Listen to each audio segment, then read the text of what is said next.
Are you tired of feeling run down and exhausted? In our fast-paced world, we're often surrounded by toxins that impact our well-being. I provide holistic solutions designed to detoxify your body and environment. With cutting-edge AO voice scan technology, we identify the root causes of your discomfort or dis-ease, making personalized healing easier than ever. Start your transformative journey towards a healthier, toxin-free life, because at White Sands Self-Care, your well-being is our priority. We have a problem with our healthcare system in the U.S. It's more about sick care than healthcare. The U.S. isn't even listed as one of the world's healthiest countries. Most people are sick and tired of being sick and tired. Hi, I'm Jennifer Yagos. I have over 30 years experience helping people just like you feel good and heal naturally without medication or surgery. Schedule a free Zoom session with me at the link on the screen, and I'll show you a system using gentle, mindful techniques that allow my clients to quickly get back to work, play, and travel without pain. For years, one woman hit by a truck couldn't even get out of the bathtub without pain. That stopped after just one session with me. The Zoom session is completely free, and there's no obligation whatsoever. Schedule now.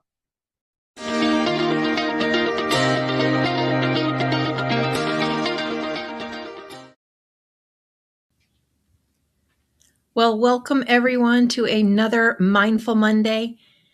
Are you feeling trapped in a cycle of chronic pain, stiffness, or fatigue? Do you yearn to move freely and confidently again? Whether you dream of hiking through nature, dancing like no one's watching, or simply moving through daily life with vitality, Jennifer has the tools to help you rediscover your joy.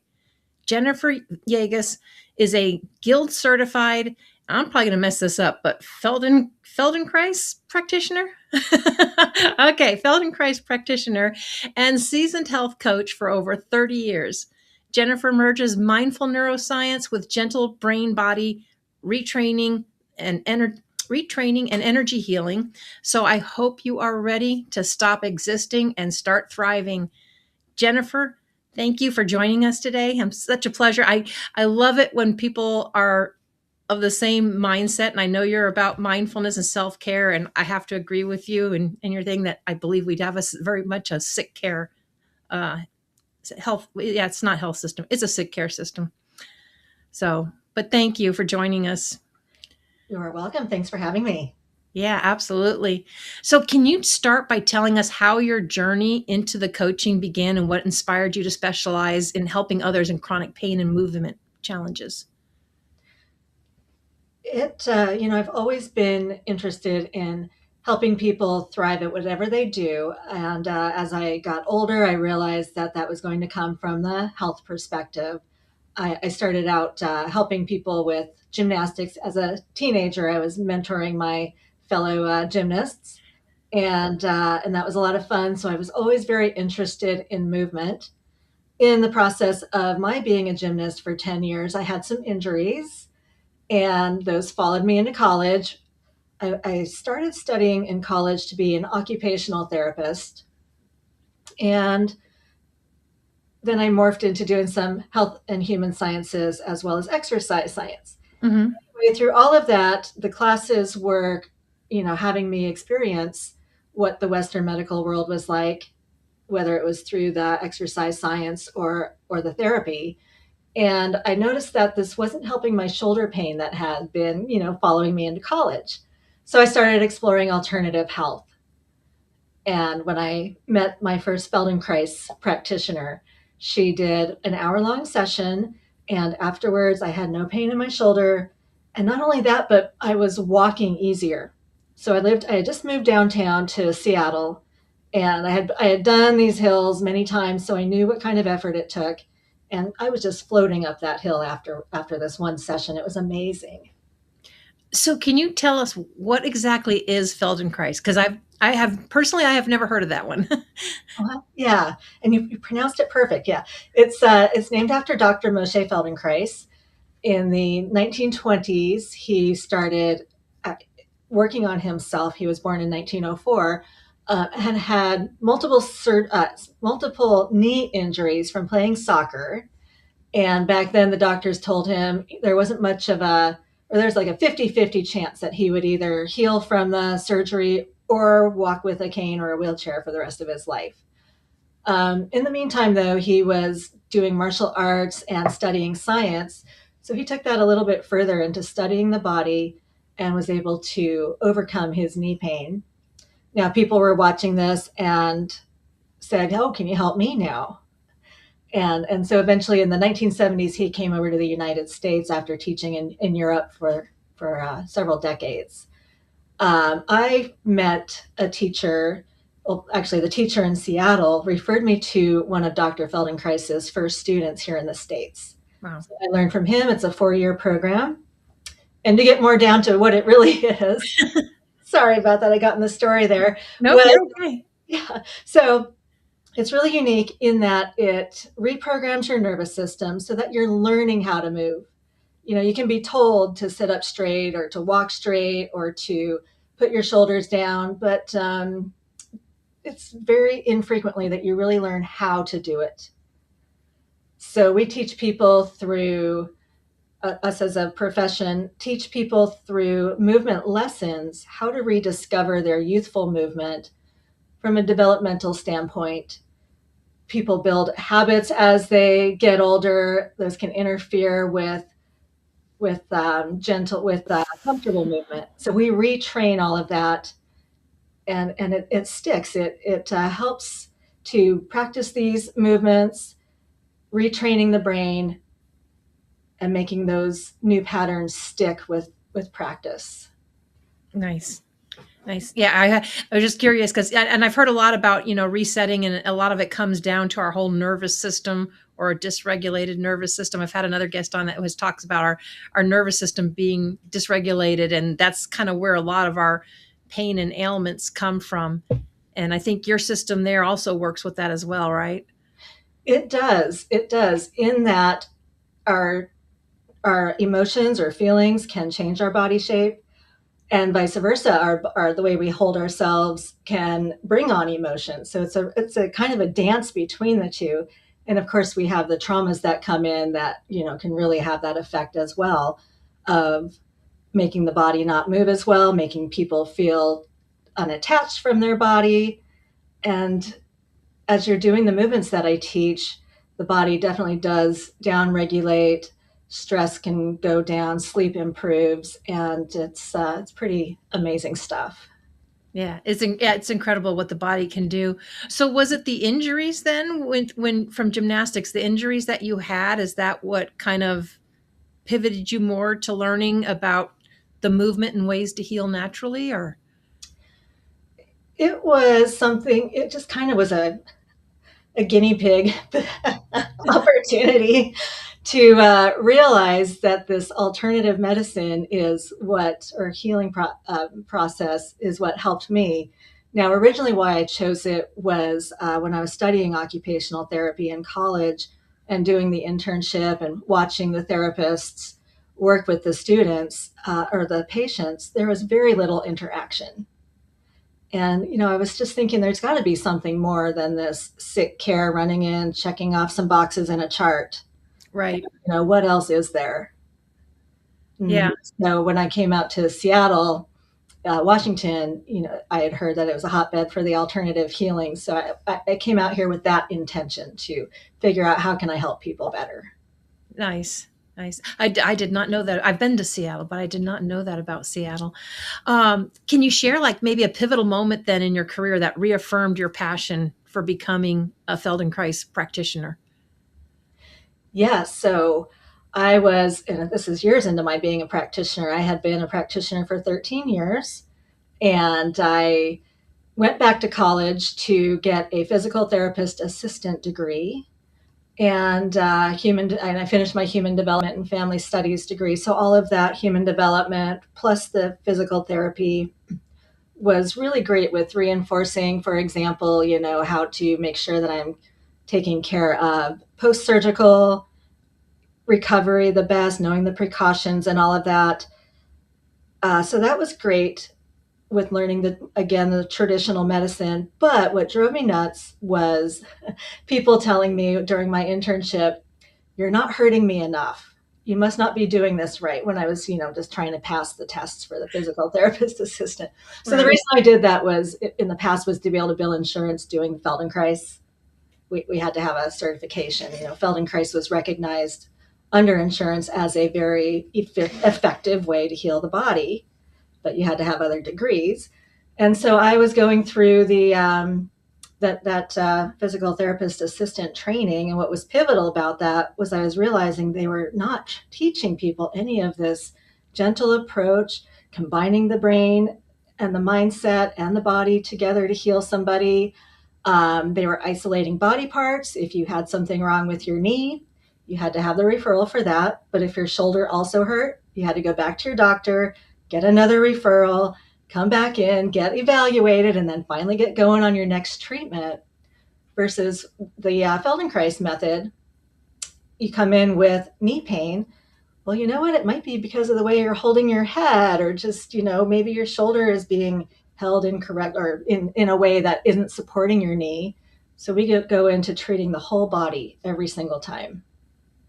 Yeah, I love that. I think one of the first times when I had actually got a massage, and I'm thinking I'm going for this pain here, and she'd hit something here, and I'm like, whoa, okay. First of all, didn't even know that hurt, but you could like feel it like zing on down, and it affects the different area, and which is so. That's why I love the fact that you're doing that, and it looks at the whole body. But that is definitely a way I think our system is kind of broken, is because they're just too focused on one area or the other, and they're not looking at how things are connected. Mm-hmm. Right.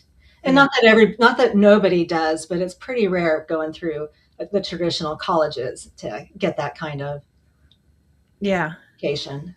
Yeah. Oh, and then when you were talking about the other one, it reminds me, everybody always says no pain, no gain. It's like not everything has to hurt to feel better.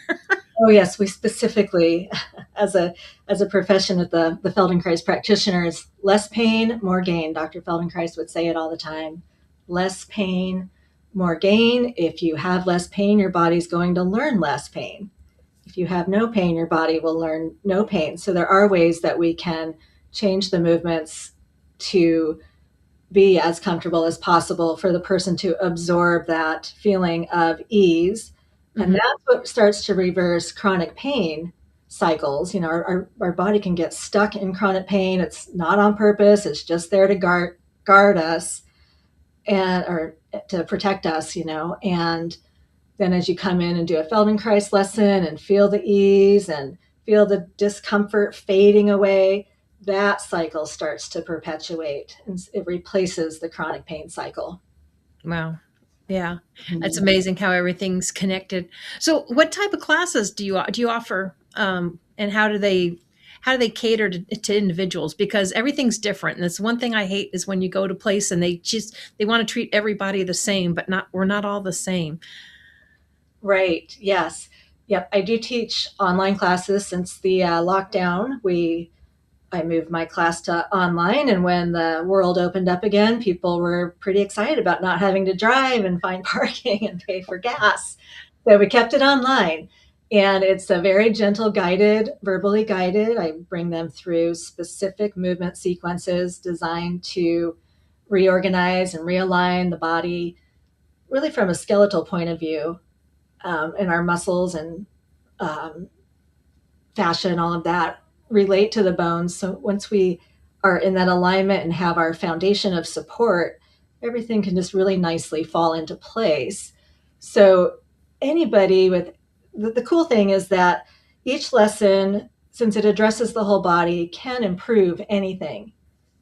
So I definitely take into consideration when I have a class, if somebody has a problem, I'm very good at giving alternatives for, any situation.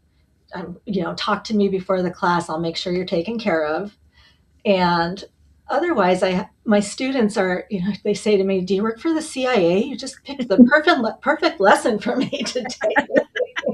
Or, "Wow, you're psychic." But whatever, I just roll with it. But it's just because of the amazing work that affects the whole body. So if somebody has like serious mobility challenges, you can adapt and alter the class and stuff then so they can still benefit from it? Is there Right. anyone let's put it this way, is there anyone you can't help? Online right now, I don't have any sort of TTY. So if you can't hear, I don't have that kind of translation yet. Okay. So that's the one case I can think of. Otherwise, no. The lessons are either done lying down, sitting, or standing, or kneeling. But even lying down, you can adjust it to a sitting or standing position and vice versa. So there's all kinds of different options on organizing for your comfort. And there's no rules. Well, the rule is to take care of yourself and make yourself as comfortable as possible, always asking me for guidance when you need it. Um, but it's really learning about yourself, so that I encourage people to play, to not do what I say, find your own way of doing it. Maybe that's what your body needs more than what I'm saying. So there's that conscious process of experimenting, and at the same time your subconscious is dialing in on what works best for you. And then, yeah, so when you do classes, is it lots of people then at one time, kind of all on a Zoom where you can watch and you can see the movements that they're doing so you can give them tips on how to correct or adjust for them then? I typically have about 12 or less people in a class. However, I have a giant screen, so if I had more people, I would easily be able to see everybody. And once my people my students who have been doing this for quite some time will actually often turn off their camera because they've learned enough to just be on their own and know how to take care of themselves. But I'm definitely always here to help out. There's also people who are shy, who are brand new and don't want to be on camera, in which case I just do a lot of repeating and a lot of different options for variations to, based on my 30 years of experience in teaching the classes, I have some ideas on what people are going to be helped with the most, or, some problems that have come up in the past. I just pull out of my archives and offer those ideas. Yeah. Mhm. So in your experience then, because you've been doing this for quite a few years, what are some of the common misconceptions that people have about movement therapies, and how do you address them? Well, we already covered the one of more pain, more gain, Right. which fortunately is becoming less common. And that bigger is better is another thing. And it's interesting that it can really take a lot of practice to learn how to do a small movement and to have the patience for that. So the importance of doing small movements, and we're talking, you can see my finger barely moving. What happens with that is that your body learns how to initiate a movement. So we start from the very smallest part, the very smallest movement, and then you build on that and build on that with the different sequences of the variations that I bring people through. And through that process, there's also the bringing the imagination in. You've seen athletes rehearse for their event, whether it's running or gymnastics or dance. I was just watching it the other day, and a skier, she was doing this, and this, and she was just getting ready for the run. And yeah, perfect. She's, right in line with what I do. Yeah, I was gonna say some people have like a whole visualization that they'll go through and they'll visualize themselves going through everything like before they do it. So And so back to, who can I or can't help. If you don't have movement right now, there is that imagination aspect that comes into play. And there's been studies that show people who are imagining practicing the piano, and then when they actually go and play, the practice in their mental imagination has transferred, even if they had never played the piano before. And the thing is, even if they're not moving their fingers, that part of their brain is being highlighted as if the fingers were actually moving. So we have imaging proof that this stuff is real. that's really pretty incredible. I always said the mind's like your most powerful tool, and it really is. Right? Yeah. Yeah. But you also do one-to-one sessions, I guess, for people that I guess, don't feel comfortable in a class setting or need more specific attention. So, what does a typical one-to-one session look like for you, and how would you tailor it to approach each client's unique needs? Mm-hmm.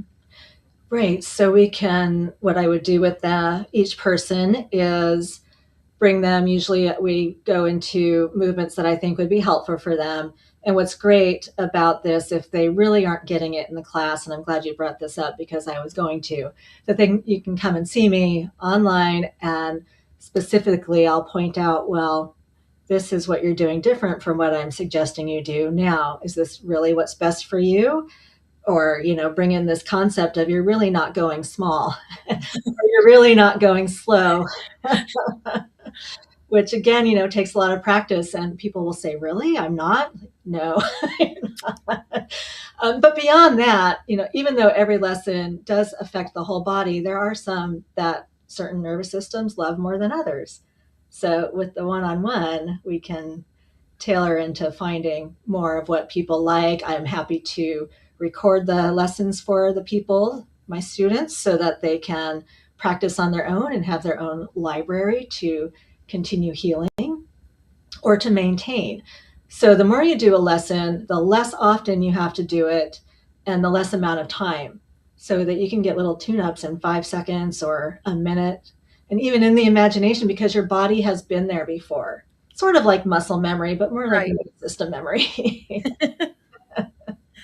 No, that really is incredible, and an important point, because I know a lot of people that seem to go like full throttle or full stop, and it's like you need the middle ground. But can do you have trouble sometimes getting people to focus or to slow down and just do the little and not overdo it?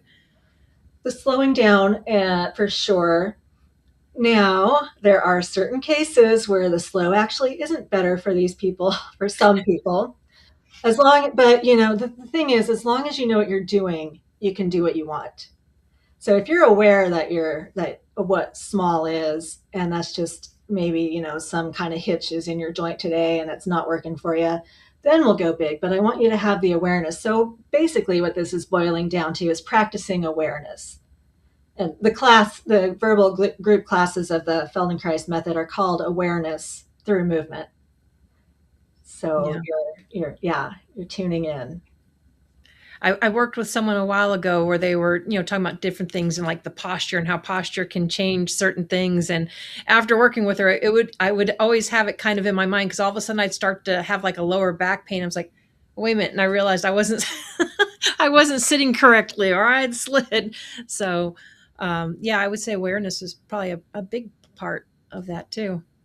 Right. And then to not get down on yourself if you're feeling like you're like, oh man, my posture was wrong again, and now my back hurts. Like, well, be kind, notice that that happened. And, maybe Jennifer gave you some ideas on how to, do some micro movements or larger movements to unwind that quickly.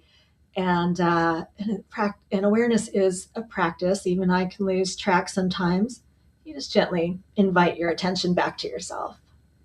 Yeah. Well, that would be a good point. You have a tip for people that maybe, because I'm sure a lot of people are nowadays are spending their time in front of the computers, right? And on screens, that have trouble with their neck, like saying get locked up, or their back. Do you have any like quick tips or techniques or something that they could try to relax and reset that? Yeah, well, here's the easiest one is usually, unless you're super short, but we can fix the easiest one is to have your feet flat on the floor.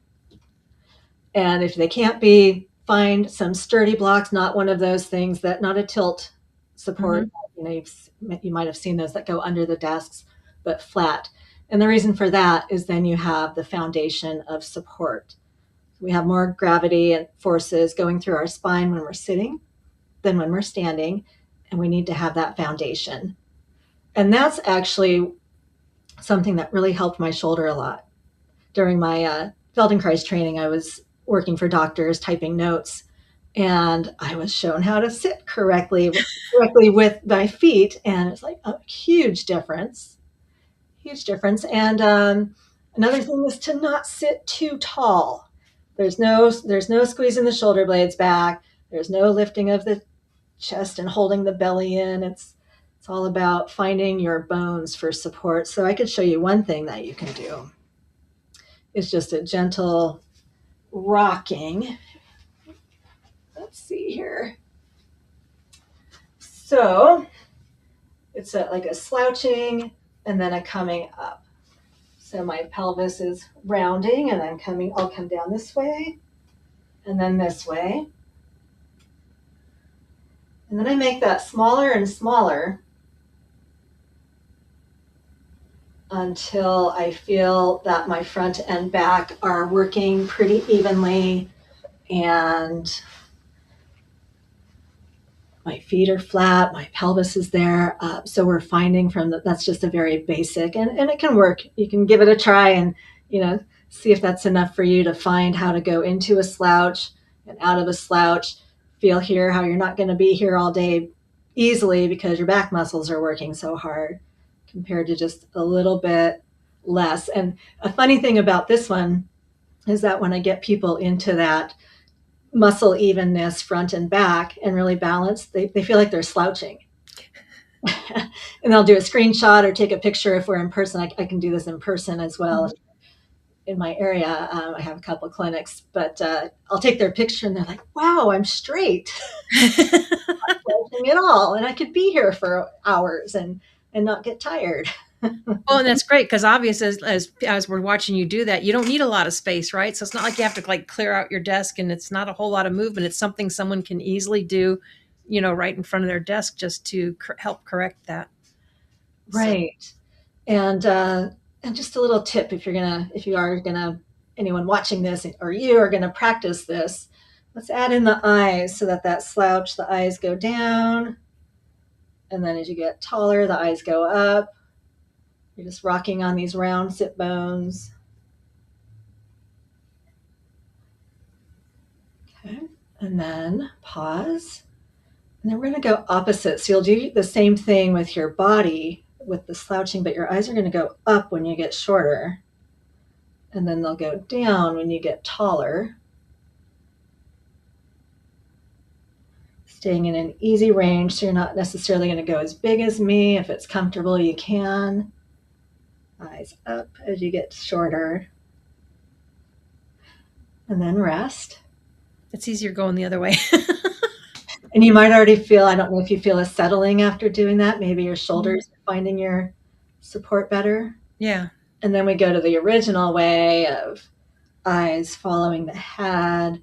And that motion of shortening and lengthening might feel even smoother than before. Now that we're going the easy way again. Yeah, the other way I had to concentrate. Exactly. I had to focus because I'm going opposite. Hold on. Yeah. Right. Yeah. So that those little constraints is what helps to train the body, to the brain, to feel like if this is stuck, what else has to move? And, if you want the science, and then so sometimes that will clue in the nervous system to realize what's being left out. And then you go into the other movement, and whatever was feeling left out is now joining in, and the movement feels easier, smoother, more balanced.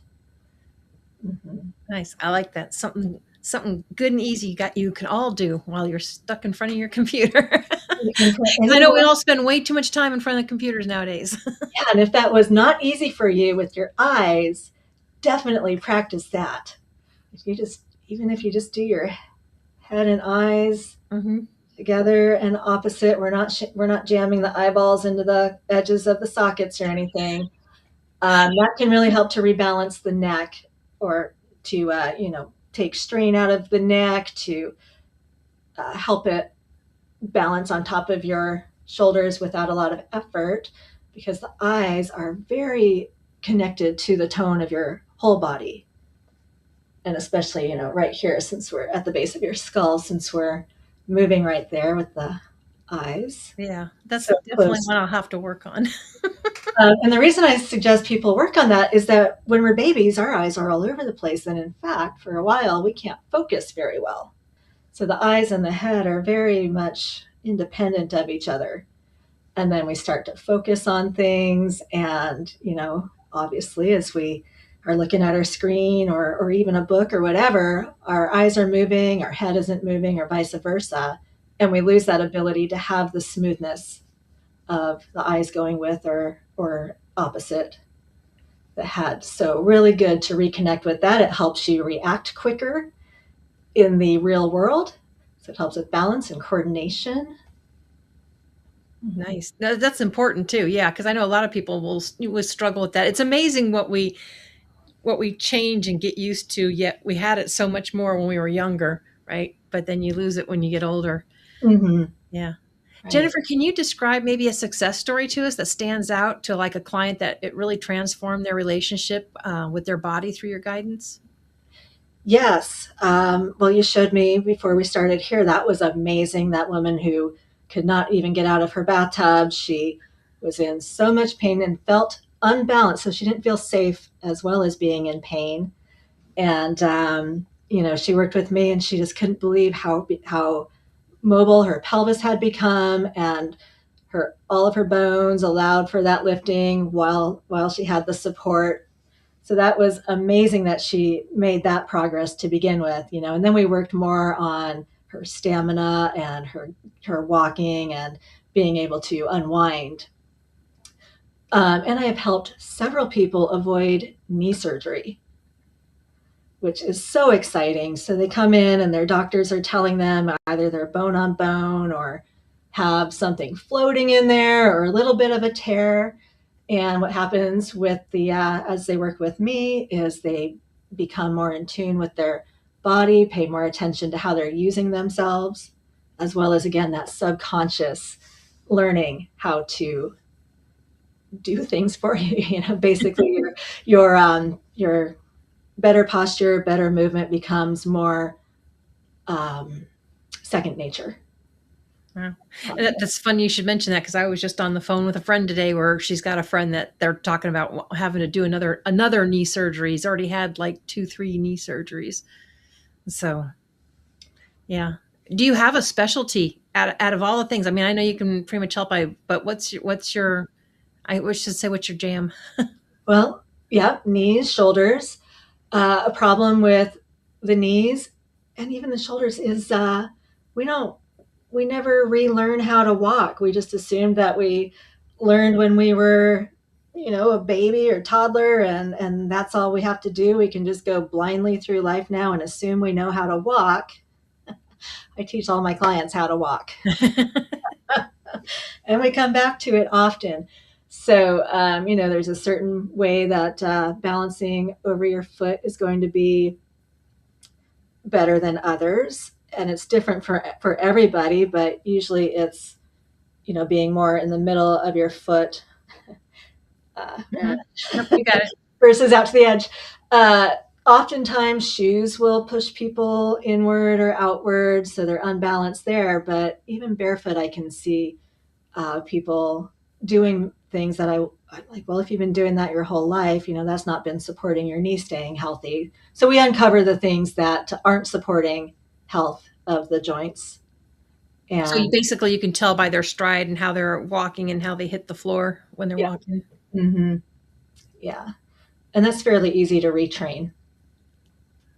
Hmm As long as people are open to or as long as people are open to it, right? And not stubborn. Yeah, yeah, you definitely have to be. It helps anyway to be open to this mysterious kind of healing that can really work wonders. And not having to understand. I know I've given some science, but really, if you don't understand any of it, as long as you're trusting in the process, that certainly is going to help. And it often goes a long way at Yeah. speeding up the recovery. Well, and it really is all connected. I don't know if you've ever had plantar fasciitis or have dealt with anybody with that, but I had that some time ago. And of course, a lot of the ladies that work at cashiers, they're on their feet constantly. A lot of them get it. But when I had it, I swear I thought I fractured my ankle. And I mean, they put me in a wheelchair, they're x-raying my ankle, and they're like, no, everything's fine. They sent me to physical therapy. The guy hit the bottom of my foot. I'm thinking my problem's on the ankle until he hit that, and I about flew off the table because it had nothing to do with my ankle. It really was the bottom of my foot, but because I had, I guess, adapted to have less pain, I created the issue and put the pain in my ankle, and put it that way. Gotcha. Yeah, yeah. And you're feeling better now? Oh yeah, oh yeah. Well, I got rid of that a long time ago, and I've learned how to get rid of that and not. and not do the painful injections because they're very painful. They don't last very long, and Right. I will never do it again, especially now that I know all the holistic ways we have to do that. But yeah, Mhm. yeah, Yeah. So, it can start at the feet and then it travels on upward to the point where you're like in an earthquake proof building where you can sway a little bit to move with the earth, but not so much that you're falling down. A student of mine used a beautiful analogy the other day of a palm tree where you're swaying but not falling and everything is moving well together. yeah. No, that is a great analogy. I love that. And I mentioned to you that I work with people in person as well. Mhm. And I can do similarly online. During the lockdown, I was training as a distance healing practitioner, so with energy. And so when I was seeing clients online, I offered them, would you like some energy hands? And I always get permission. It's a dance between what the person requests versus. So I'm there to facilitate their healing, not to tell them how to heal. Right. And the clients who had already been working with me prior to the lockdown, when we were at the end of our sessions, said they felt like they had just gotten up off of my table. So that was so amazing. It was really fun. It is incredible how it works. I've seen that and experienced it myself. I know many have trouble wrapping their head around that, but it is real and it does work. Yes. and Yeah. and it's working. That's also working on a cellular level. Hmm. Uh-huh. Most definitely. So, how do you integrate mindfulness and neuroscience into your coaching? What benefits have been reported to you?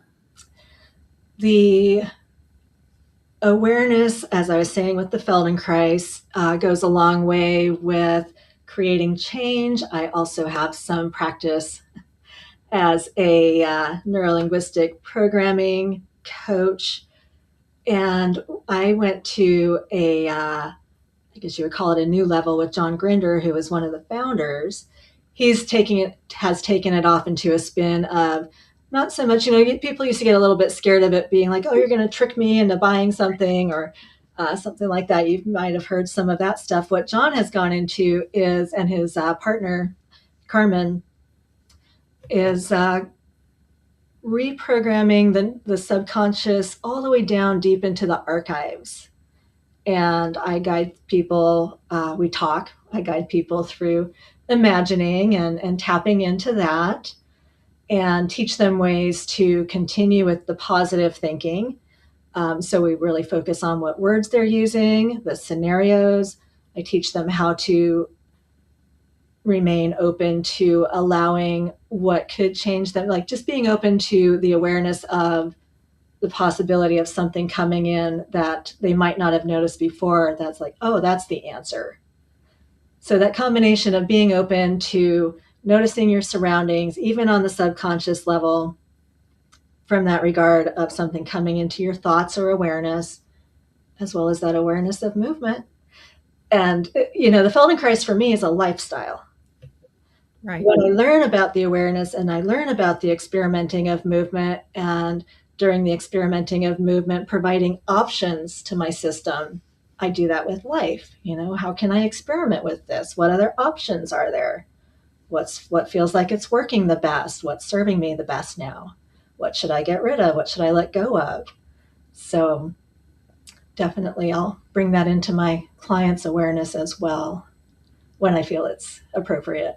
Yeah, I love that because it really is a whole package. Because I know many people hang on to things and they don't realize how it's impacting their health or their movement. Um, Right. so yeah. Mm-hmm. So for someone that feels hesitant to start moving again, especially due to past injuries or fears, what encouraging advice would you offer them? Take a breath and imagine what you want your life to be. And think about that often, like very clearly. You could even write it down. Do for it. So right before the lockdown, I had gone in for a brain surgery and I had some coaching from Carmen with the neurolinguistic programming, and what am I going to be doing after my surgery? And it was watching my granddaughter graduate from high school. And she was still very young. So I had a long way to go before she graduated from high school. But so imagining what you want. And, now that you've listened to this, you can learn from me that the imagination starts to create new neural pathways in your entire system, and creating the trust that, yes, I will get better. Just keep saying it. Don't go, oh, I might not ever get better. I still have to coach a lot of my clients who come in, oh, I'm just stuck this way. It's like, just don't even say it. That would not be a positive mindset. Keep saying where you want to go. Even if you don't get there tomorrow, keep coming back tomorrow and saying where you want to go as if it's happening. Yeah. So would you say visualization then plays a big role in your healing? Because I know some people that have healed themselves where doctors thought, oh, you've got so much time left. This is it. But they did like a couple hours a day of visualizing like things repairing in their body. And yeah, they're still alive and doing well. Yes, that's exactly it. And if they were healthy before, they can remind their body and talk to yourself about what it was like to be healthy, and just reemphasize that. Okay, now please bring this, this is what it's going to be like tomorrow. Just keep saying it, thinking about what you want to be. Because some people I have run across the fact that some people just tell me they can't imagine. They don't even understand the concept when I ask them to imagine something. And, so that has to be defined as, are you seeing something? Are you feeling something? Just saying the words is adequate for imagining, you know. So if I ask somebody if we go back to the Feldenkrais, imagine what your shoulders would be doing here, and they're like, I have no idea. It's like, well, then just think it. Think it. It's filling in the map of the brain. So your brain responds to words, it responds to movement, and you can just keep repeating it. And you might not feel that it's happening or that it's progressing, but it is. And it's funny because if you're having that same conversation with a child has no problem doing it. But it's like as we get older and we get taught and we learn more things, we get, I don't know, too in our head, too stuck in our ways, but we forget how to be that inner child and just go off to make believe or imagination. How do you help people get over that? How do I help people get over that? Yeah. How do you help them get over that? Because if you say you got somebody that's really overthinking and they, are not shutting it off, I'm sure that's challenging for you, but do you have ways to help them kind of break through? Yeah, redirection. So my back hurts, and do a movement. What do you notice now? Oh, my back still hurts. And then they go into the story of why. And it's like, well, let's try this a different way. Instead of noticing how it feels in your back, what are you noticing with if they're lying down, for instance, what is it, which part of your legs are touching the floor? What is the point of contact on the back of your head? So we send the awareness elsewhere to focus on, what's not the problem, to focus elsewhere on what the problem might be. And you can do that anytime. Like I was saying, we can focus on what's wrong and what's not being fixed quickly, or you can focus on where you want to go. So in this case, you're focusing on what feels good, what else am I noticing? Start to spread your awareness through other things and letting more of those things come in to your immediate attention. And then gradually that other stuff has the potential then to fade away. Yeah. Change. Mm-hmm. No, definitely good points because I always, you are what you put your focus to, and sometimes that's hard to shut that off or to drown out the pain and put your mind on something else. But can be It, done. Can it be done with practice. is. It's like even if your right eyebrow doesn't hurt, go ahead and try that. It's kind of like when you injure yourself, right? You didn't know what all connected or how many times you use that and stuff until you've injured something, because then you seem to keep hitting it on something and it keeps reminding you that it's there. Yeah, and again, that kind of thing takes practice. Yeah. patients for So, something for most people. yeah. So, looking ahead, what vision do you have for your practice and the impact you hope to make on the lives of those who are struggling with your movement and wellness? I want to see everybody living their full potential, and we all have our different full potential, and being okay with where they're at, being happy with where they're at in a way that is really bringing them joy so that they can be free to experience life. And I love that I can do this online now because I can reach everyone anywhere across the world who has internet connection. So I'm just so excited to be able to help potentially millions of people, right? To live to their highest comfort level, and just in that sense, people are going to be happier and start treating people better and nicer. You know, we get rid of the pain, get rid of the grumpiness will decrease, people will be happier, people will be loving each other more, spread the love. Yeah, absolutely. Because whenever we don't feel good, we all have a tendency to be like short, snippy, whatever. But Mm-hmm. when you're feeling good, it's so much easier to be nicer and spread more joy than crankiness. So much easier. Absolutely. See, and I love that too because there's so many people. Even when I take my fiance, you hear people. You can just hear them. They just seem stuck, or they just reserved the fact that this is my life because my family had it, or this had it, or something happened. And they just feel, oh, this is old age. I can't even tell you how many times I get so tired of hearing that it's old age. I'm like, it's just a number. I know, likewise, likewise. And that's what the brain hears. That's what it's going to program as. Mm-hmm. Yeah. So, do you have any exercises that you use to help them to kind of start reprogramming? Do you affirmations, vision boards? Do you incorporate any of that at all, or no? I don't do vision boards, but I do recommend, I actually have a journal that I've created that I do recommend that they start. It's very simple with some gentle movements that take just a minute. So actually one of the things we did, sitting, can not only help you sit behind a desk, but it can unkink your neck. It can work out the inflexibility of the spine. But another thing I have them do is to keep track of what makes things worse, what makes things better. Some people just don't know those things. And to experiment if something isn't working. What if, for instance, with your right hand, what can you do with your left hand? And it just, it takes you to a different place. And so that's kind of a basic thing as far as movement and experimenting, bringing in more options.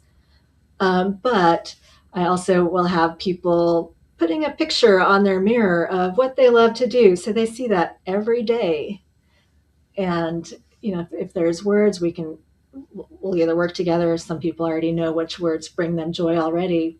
Put that up on your wall somewhere, put it next to your desk, put a sticky note on your screen if you're at a computer all day. Yeah. Or you could even put your favorite picture of where you want to be as your screensaver on your phone. Absolutely. I always say to make your whatever area you're in or you're working, make it your happy place or what makes you happy. If you have the ability to do that, people that are working jobs may be limited and can't necessarily do that. But like you said, you can put a little photo up or something just to focus on. Right. Close your eyes. If you are good at visualizing, close your eyes and imagine. For me, I'm usually in the mountains by a lake. My time out, or in the desert. Yeah. By a beautiful cactus, or Everybody has a different happy place. yeah. So we got about 6 minutes left, Jennifer. Is your website, the motionfreedom.com, is that the best place for people to connect with you, or? Yeah, and if they go there right now, I have a freebie on there for unkinking the neck, which is actually what a version of what I taught my client who had been hit by the truck. But so in that case, we know it can help the whole body. It can help your leg to lift lighter. It's not just about the neck. So there's that freebie there, and there's a way to contact me for a free session if you want to just talk with me about what's going on with you, see if we're a good fit. You can do that there, as well as register for classes or private sessions. Nice. So your classes, how often do you do the classes? I teach every Friday at 10 a.m. Pacific time. That's ongoing. You don't have to come every week. Each lesson stands alone. I've been teaching it for 16 years at that time. So, definitely drop in anytime you want. If you're new, there's a form to fill out. So I have a little bit of knowledge of, what's going on with you. So with a small group, if somebody comes in with a major problem, I can take a guess at what's going to help them the most, an educated guess. And everyone in class is going to love the lesson since it really does ultimately help everything. Yeah, and I would say the nice thing about small classes too is you got a good amount of support because I'm sure everyone in the class supports everybody else or encourages them to keep going, which I find helpful normally. Right. And then I teach 2.5 hour deep immersions 4 times a year online, the Feldenkrais class, as well as a couple of programs. I have one that's pretty much a whole body tune up of building confidence. I call it Move with Confidence, just a really generalized basic approach to the method. And I teach an eyesight course. So yeah, so I was starting to get to a point where I couldn't read the phone number on the back of my insurance card. And I was getting, clients of mine where that was one of their requests or comments to me. It's like, well, then I'll just build a course. And by the end of the 4 weeks, I was able to read the back of my card, no problem. That's incredible. So, in other words, to kind of help rebuild or correct the vision. Yep, to reorganize it, it's a whole body again.